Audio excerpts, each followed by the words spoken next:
Hello, this is Morel Bernard with the continuation of the story Wuthering Heights. Wuthering Heights, and please subscribe to the channel. Much appreciated if you could subscribe and share the videos. Thank you very much. So, continuation. As soon as I had perused this epistle, I went to the master and informed him that his sister had arrived at the Heights, and sent me a letter expressing her sorrow for Mrs. Linton's situation and her ardent desire to see him, with a wish that he would transmit to her as early as possible some token of forgiveness by me. "Forgiveness?" said Linton. "I have nothing to forgive her, Helen. You may call at Wuthering Heights this afternoon if you like, and say that I am not angry, but I'm sorry to have lost her, especially as I can never think she'll be happy.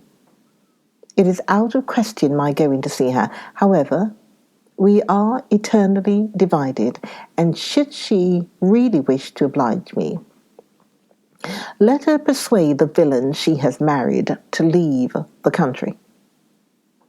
"And you won't write her a little note, sir?" I asked imploringly.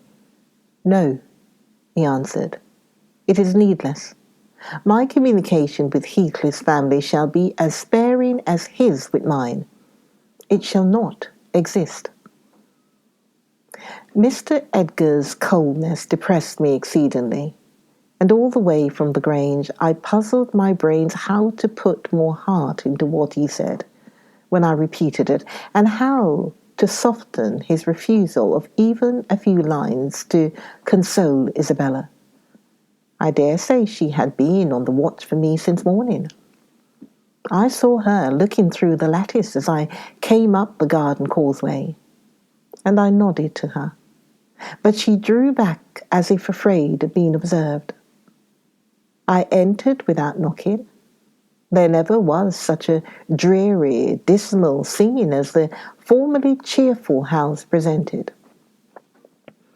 I must confess that if I had been in the young lady's place, I would at least have swept the hut and wiped the tables with a duster. But she already partook of the pervading spirit of neglect which encompassed her. Her pretty face was wan and lidless, her hair uncurled, some locks hanging lankly down, and some carelessly twisted round her head. Probably she had not touched her dress since yesterday evening. Hindley was not there. Mr. Heathcliff sat at a table, turning over some papers in his pocket-book, but he rose when I appeared, asked me how I did, quite friendly, and offered me a chair. He was the only thing there that seemed decent, and I thought he never looked better. So much had circumstances altered their positions that he would certainly have struck a stranger as a born and bred gentleman, and his wife as a thorough little slattern.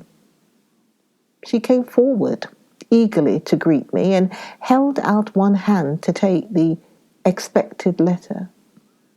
I shook my head. She wouldn't understand the hint, but followed me to a sideboard, where I went to lay my bonnet, and impromptued me in a whisper to give her directly what I brought. Heathcliff guessed the meaning of her manoeuvres and said, "If you have got anything for Isabella, as no doubt you have, Nelly, give it to her. You needn't make a secret of it. We have no secrets between us." "Oh, I have nothing," I replied, thinking it best to speak the truth at once. "My master bid me tell his sister that she must not expect either a letter or a visit from him at present.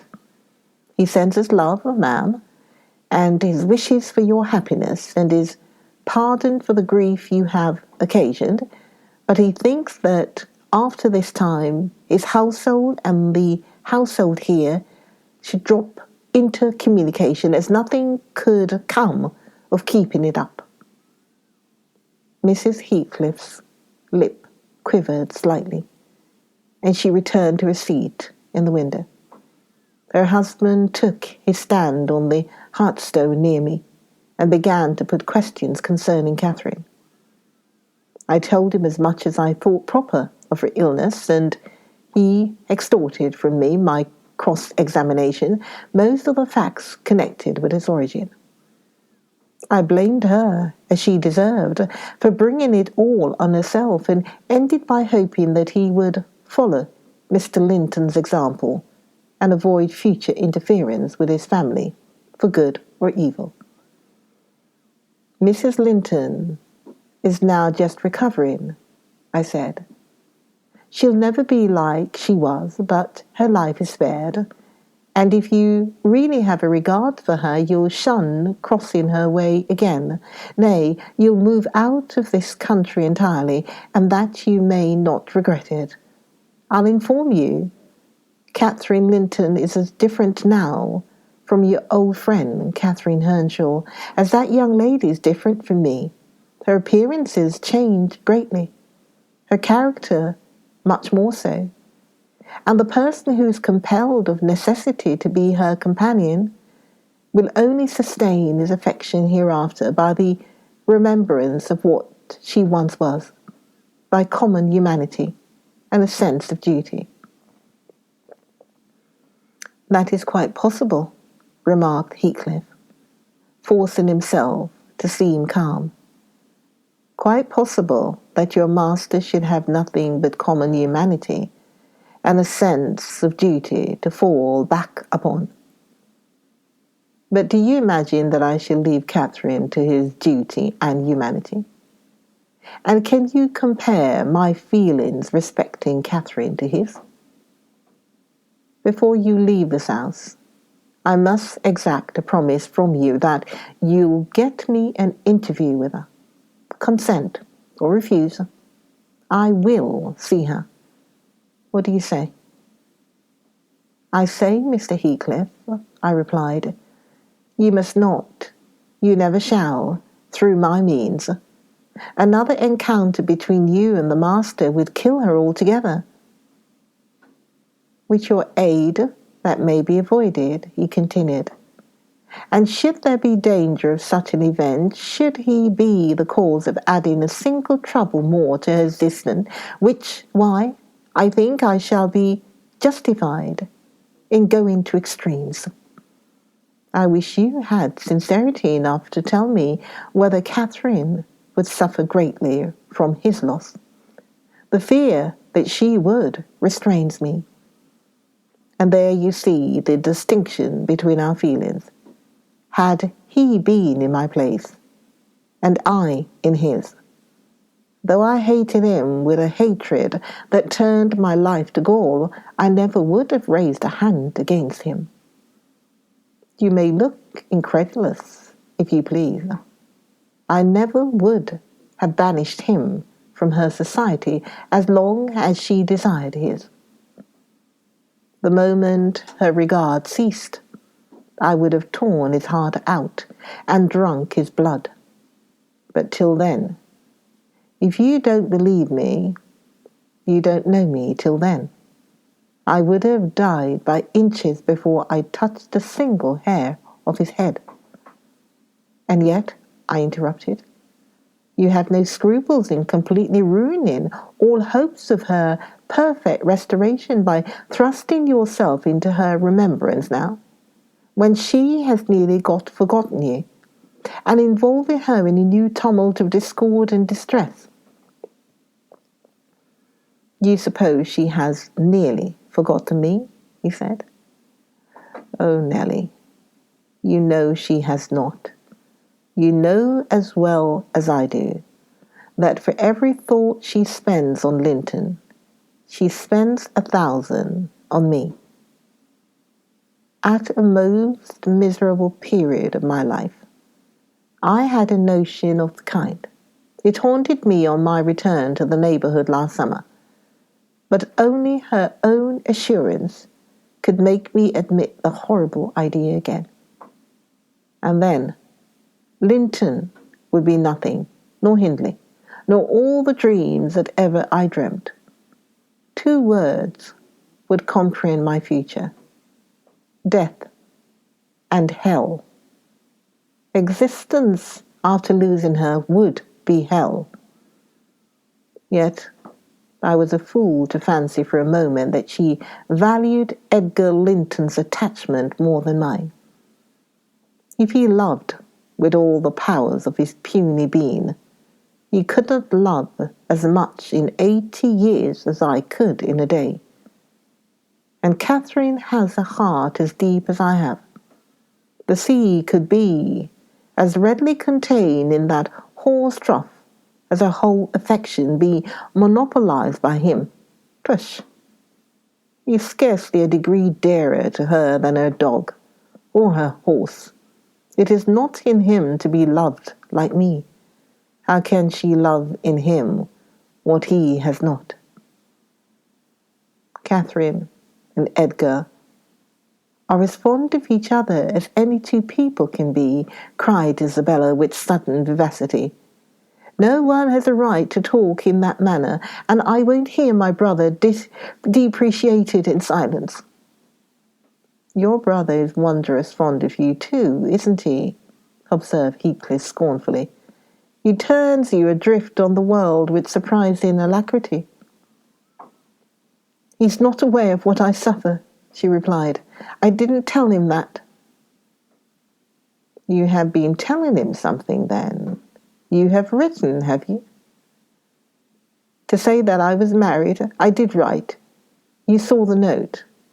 And nothing since? No. My young lady is looking sadly the worse for her change of condition, I remarked. Somebody's love comes short in her case, obviously. Whose, I may guess, but perhaps I shouldn't say. I should guess it was her own, said Heathcliff. She degenerates into a mere slut. She is tired of trying to please me uncommonly early. You'd rather credit it, but the very morrow of our wedding she was weeping to go home. However, she'll suit this house so much the better for not being over nice, and I'll take care she does not disgrace me by rambling abroad. Well, sir, returned I hope you'll consider that Mrs. Heathcliff is accustomed to be looked after and waited on, and that she has been brought up like an only daughter, whom everyone was ready to serve. You must let her have a maid to keep things tidy about her, and you must treat her kindly. Whatever be your notion of Mr. Edgar, you cannot doubt that she has a capacity for strong attachments, or she wouldn't have abandoned the elegancies and comforts and friends of her former home to fix contentedly in such a wilderness as this with you. She abandoned them under a delusion, he answered, picturing in me a hero of romance and expecting unlimited indulgences from my chivalrous devotion. I can hardly regard her in the light of a rational creature, so obstinately has she persisted in forming a fabulous notion of my character and acting on the false impressions she cherished. But at last, I think she begins to know me. I don't perceive the silly smiles and grimaces that provoked me at first, and the senseless incapacity of discerning that I was in earnest when I gave her my opinion of her infatuation and herself. It was a marvellous effort of perspicacity to discover that I did not love her. I believed, at one time, no lessons could teach her that. And yet it is poorly learnt, for this morning she announced, as a piece of appalling intelligence, that I had actually succeeded in making her hate me. A positive labour of Hercules, I assure you. If it be achieved, I have cause to return thanks. Can I trust your assertion, Isabella? Are you sure you hate me? If I let you alone for half a day, won't you come sighing and wheedling to me again? I dare say she would rather I had seemed all tenderness before you. It wounds her vanity to have the truth exposed. But I don't care who knows that the passion was wholly on one side, and I never told her a lie about it. She cannot accuse me of showing one bit of deceitful softness. The first thing she saw me do on coming out of the Grange was to hang up her little dog. And when she pleaded for it, the first words I uttered were a wish that I had the hanging of every being belonging to her except one. Possibly she took that exception for herself. But no brutality disgusted her. I suppose she has an innate admiration of it, if only her precious person were secure from injury. Now, was it not the depth of absurdity, of genuine idiocy, for that pitiful, slavish, mean-minded brash to dream that I could love her? Tell your master, Nelly, that I never, in all my life, met with such an abject thing as she is. She even disgraces the name of Linton, and I've sometimes relented from pure lack of invention in my experiments of what she could endure, and still creep shamefully cringing back. But tell him also to set his fraternal and magisterial heart at ease, that I keep strictly within the limits of the law. I have avoided, up to this period, giving her the slightest right to claim a separation. And what's more, she thanked nobody for dividing us. If she desired to go, she might.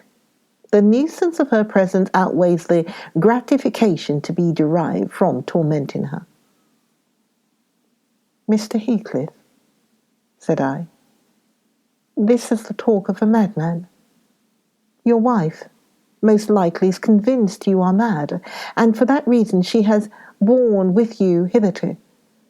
But now that you say she may go, she'll doubtless avail herself of the permission. You are not so bewitched, ma'am, are you, as to remain with him of your own accord?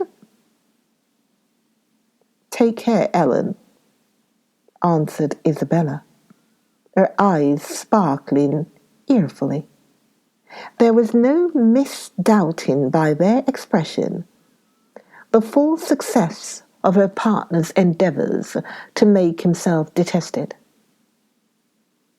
Don't put faith in a single word he speaks. He's a lying fiend, a monster, and not a human being. I've been told I might leave him before, and I've made the attempt, but I dare not repeat it. Only, Helen, promise you'll not mention a syllable of his infamous conversation to my brother or Catherine. Whatever he may pretend, he wishes to provoke Edgar to desperation. He says he has married me on purpose to obtain power over him, and he shan't obtain it. I'll die first. I just hope, I pray, that he may forget his diabolical prudence and kill me. The single pleasure I can imagine is to die, or to see him dead. There, that will do for the present, said Heathcliff.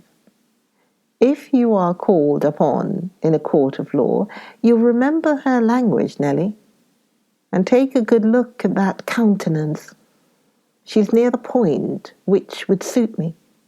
No, you're not fit to be your own guardian, Isabella, now. And I, being your legal protector, must retain you in my custody, however distasteful the obligation may be.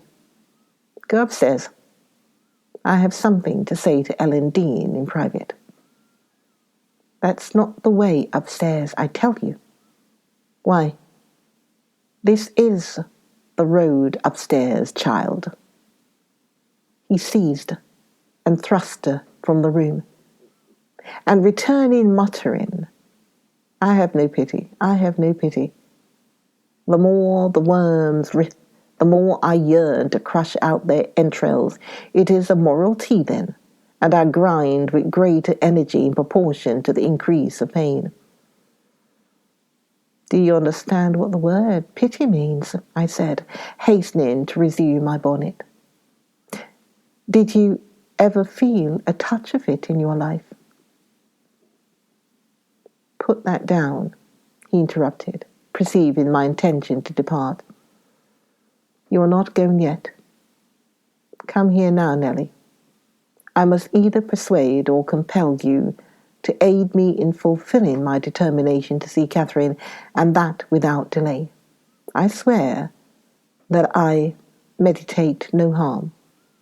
I don't desire to cause any disturbance or to exasperate or insult Mr. Linton. I only wish to hear from herself how she is, and why she has been ill, and to ask if anything that I could do would be of use to her. Last night I was in the garden 6 hours, and I'll return there tonight, and every night. I'll haunt the place, and every day till I find an opportunity of entering. If Edgar Linton meets me, I shall not hesitate to knock him down and give him enough to ensure his quiescent while I stay. If his servants oppose me, I shall threaten them off with these pistols. But wouldn't it be better to prevent my coming in contact with them or their master? And you could do it so easily. I warned you when I came. And then you might let me in unobserved, as soon as she was alone, and watch till I departed. Your conscience quite calm, you would be hindering mischief. I protested against playing that treacherous part in my employer's house, and beside, I urged the cruelty and selfishness of his destroying Mrs. Linton's tranquillity for his satisfaction. The commonest occurrence startles her painfully, I said. She's all nerves, and she couldn't bear the surprise. I'm positive. Don't persist, sir, or else I shall be obliged to inform my master of your designs, and he will take measures to secure his house and its inmates from any such unwarrantable intrusions. Join me. Join me for the next video. Join me for the next video of Wuthering Heights. Join me, Morel Bernard, for the next video of Wuthering Heights. See you then. Morel's in. Bye for now. Bye.